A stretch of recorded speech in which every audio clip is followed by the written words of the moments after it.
she was like, this just isn't going to work. My boobs are too big. She's too small. She's not going to open her mouth.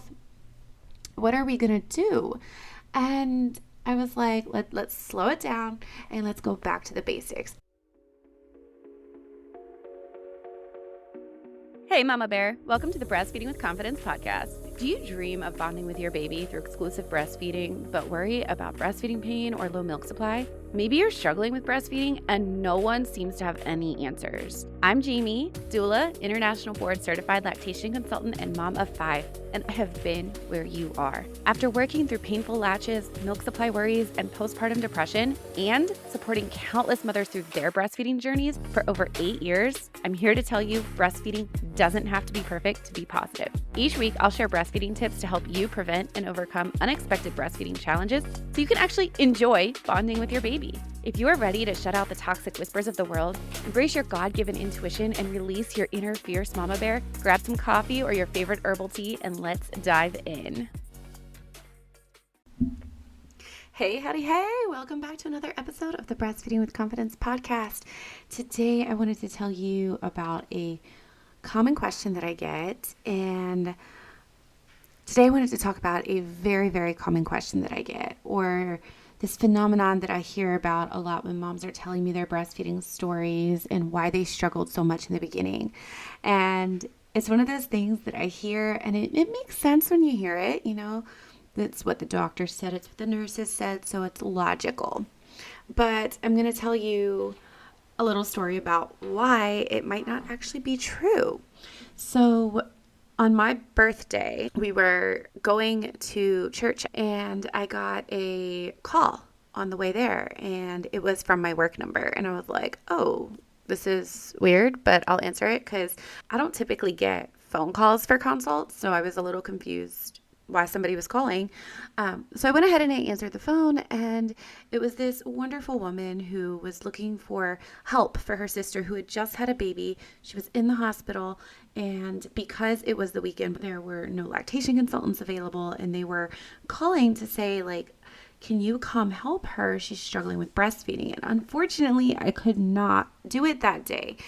But I was asking her some questions about kind of what was going on, and what she told me, the first thing she told me was, well, the baby won't latch, and the nurses said her mouth is too small and that we're just not going to be able to make this work. And my sister's devastated and we really need help. And I'm just desperate and don't know what to do. We're driving back to, they were from somewhere out of town, and she had given birth here, but they were driving back to their hometown the next day. She's like, we're driving back to this town, like 2 hours away tomorrow, and there's nobody there who can help us. And I was just devastated that I couldn't help them that day in person.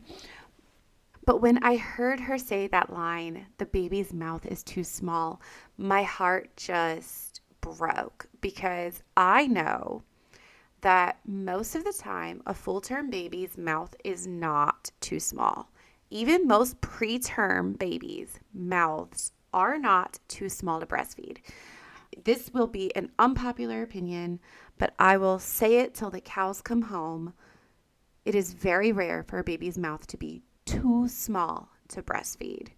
Can there be challenges? Can there be tightness? Can they have a retracted chin that makes it very difficult? Yes. Can being small make it harder? Sometimes. However, when I hear baby's mouth is too small, I'm thinking one of two things. One, we're not using reflexive latching. We're not working with our baby's design to get a good, wide, deep latch. So we have to trigger that gape reflex, right? We want to trigger that gape reflex right here by stimulating the lower chin so that they open the mouth really wide. And we also want to make sure that they're in proper positioning so that their alignment is wonderful and they can get that extension of the neck and extension of the chin that they need to get a wide latch. So often we're told to like hover over our babies, hunch over, cradle them, and their chins are tucked down to their chest and they can't get a wide latch no matter how hard they try because of the positioning they're in. And for some reason, frequently in the hospital, whoever is on staff does not see this very basic, simple alignment issue and correct it. And it leaves the mom feeling helpless and broken.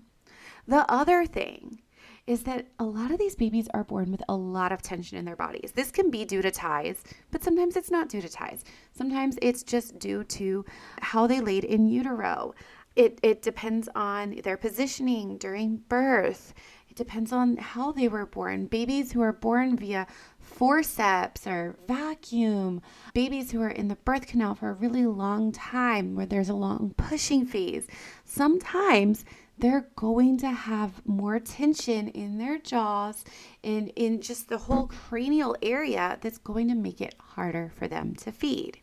And so what we want to do for these babies is we want to get a lot of movement. We can start just by doing gentle massage on their jaws and cheeks. Those are very simple things you as the mom can do right away.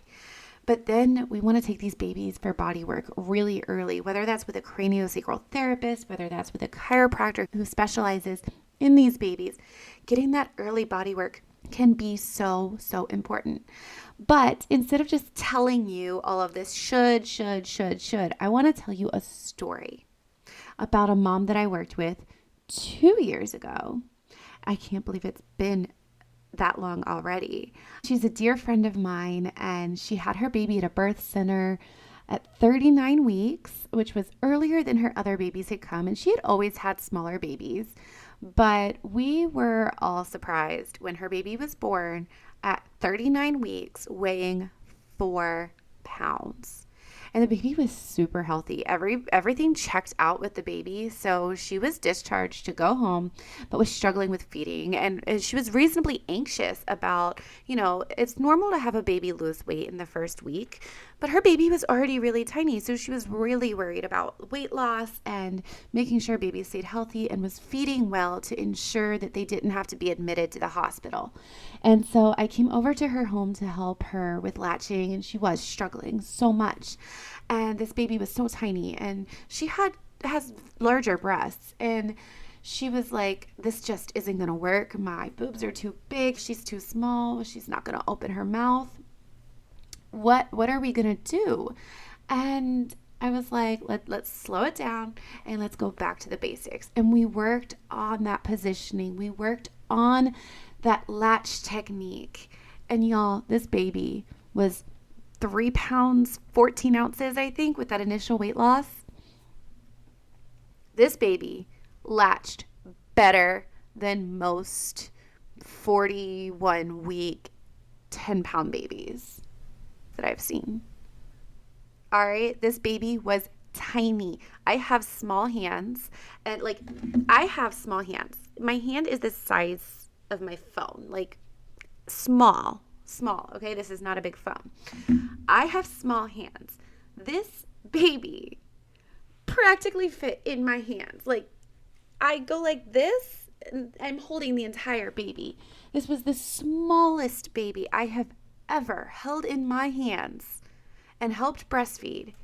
And she opened her mouth wide and got a deep latch, and her mom was mind blown. We did a weight check a couple days later, and she was gaining weight. She was not losing weight. And she gained so well. She got so big and healthy and continued latching effectively. And guess what? She had a tongue tie. She had a tongue tie, and mom did not want to release the tongue tie, which is her decision to make. But this baby was tiny with a tongue tie. And between using the latch techniques, the alignment techniques, and getting body work early, good body work early, they didn't have to get a release, and baby was effectively and efficiently breastfeeding and gaining weight despite being 4 pounds. So if you are struggling to latch because your baby's mouth is, quote, too small, I want you to get that idea out of your head. Don't be focused on this thing that is so unfixable, because guess what? This mouth being too small is probably fixable. There are probably adaptations and changes we can make to help your baby latch better, to help your baby get a wide open mouth and a deep, effective latch. If you want to learn how to do this, you can go ahead and download the Breastfeeding Success Guide bundle right now. It has the Fix Your Latch guide inside of it, where it teaches you step by step how to get a deep latch. If you want to go even deeper and you want to really deeply troubleshoot latching issues, other breastfeeding challenges, and you want to be fully equipped for navigating anything breastfeeding can throw at you, I'm going to recommend you grab my Breastfeeding Rescue Plan.